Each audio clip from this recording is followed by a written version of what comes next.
If you've been on the internet for a while, you have probably noticed people using crazy Discord statuses, and you're probably thinking, how do I do that? Well, welcome back to another SC Programs video, guys, where today I'm going to be showing you how to make a custom Discord RPC using Python. Okay, so to get started, you're going to want to head over to the Discord developer portal and make a new application. Here, you want to set the name, and this is going to be the big text on what people see on the RPC. So I've got cool app example here, but we can do elite hacker and like so. Press save changes. You also want to set the image for the RPC here under app icon. Now, once you've done that, keep note of application ID because we're going to need it. Okay, so before we continue with the video, I want to quickly tell you guys about a new project I'm building called SC School. SC School is a coding community made to help you go from a skid copying random scripts to someone who can actually build real projects and understand what they are doing. Every week, I'll be releasing a new exclusive course module to help you improve your programming skills, whether that's Python, Discord bots, web development, game dev, or cybersecurity style projects in a safe way. Members will also get access to the source code from all my new videos, extra project files, and a private community where you can ask questions, share your work, network with other developers, and build cool stuff together. And no, this isn't just some random $50 a month YouTube cash grab. SC School is something I genuinely want to build long term and is going to only be $15 a month, which is genuinely less than what motherfuckers are spending on a McDonald's meal. So if you actually want to improve your coding skills and be a part of the community, definitely check out SC School by using the link below. Now let's get back to the video. Okay guys, so to get started, we're going to want to import some things. We are using the PyPresence library. This basically means that we don't have to do any crazy work with the Discord API. It's pretty cool. It makes it really simple. This whole program is going to be less than, I think, 50 lines of code, I imagine. So yeah, make sure to install this through pip, and we're going to also want to import time. Now, after that, we are going to make a variable called application ID, and this is going to equal our application ID from before. Okay, so go ahead and paste it in like that. Okay, so once you have your application ID variable all squared away, what we want to do is we want to define our RPC. So we're going to do RPC equals presence, and then we do application ID, like so, very simple. And then after that, we want to do RPC.connect. Now you may notice on RPCs that they have a start time, like a play time. Okay, so to do that, all we want to do is start time. That's going to be the variable name, and it's going to equal an int, and it's going to be time.time. Like so. Okay, so now that we've got all these variables squared away, we're going to post an update. Okay, so this is what our RPC.update should look like. These are what you want to put in. I just have to double check these quickly, but yeah, so details is going to be the first line of text, state is going to be the second line of text, and then our start is just going to be the start time. And you can customize these to whatever you want. Just remember that the title you got to change in the Discord developer portal, and the image as well. So once we've done that, okay, so after we've done that, we just want to do a while true loop, and this is just going to keep the program running. So sleep, while true time to sleep. And if you ever want to get out of this, just press Control C on your keyboard.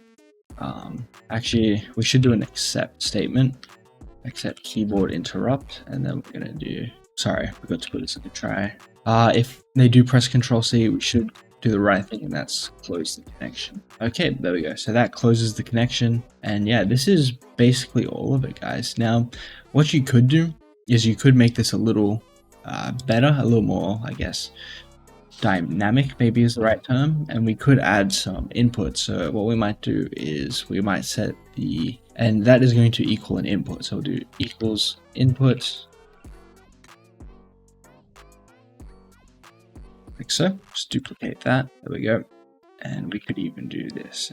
So now every time you run the program, you will be asked what you want to put in. And then we could probably even add some better logging here. So print should be connected. That makes more sense.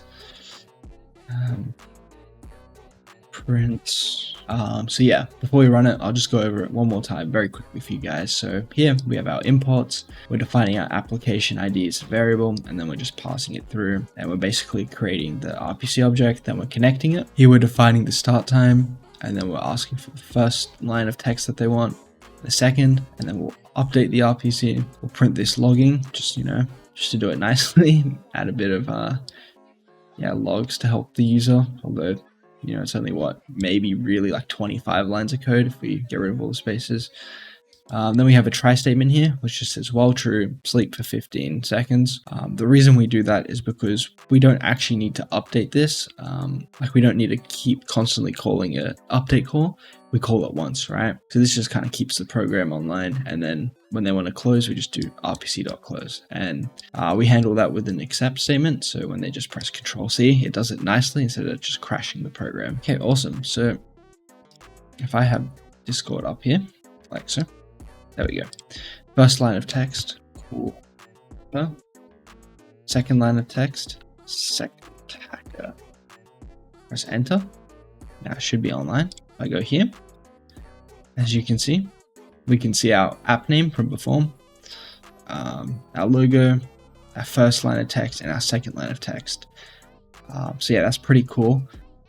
I don't believe the title has changed from when I updated it earlier in the developer portal. And the only reason that is because I haven't restarted Discord. If you want to fix that, just close Discord in Task Manager and then reopen it and it will show the updated. Ooh, why didn't that close? Oh, I know why. Because we did not do rpc.clear. Then we'll print a log. Okay, so let's run that again. I think the reason it wasn't working is because sometimes you do have to close Discord for it to update. But now on the bright side, you should see the new title. So apologies for that. But if we do new man num2 like that, we go here. Yeah, as you can see, it's the title I updated. And that's because I restarted Discord. If we press Control C, there we go. It stops now. You know, what we can do is we can run it again and we can go. I think I actually have autism, guys, but yeah. Now if we go back here, as you can see, it updated. So that's very cool. But yeah, that's how you guys do it in Discord. Alright guys, so that's the end of this video. As you can see, it's pretty simple to make, maybe like, 28 lines of code now.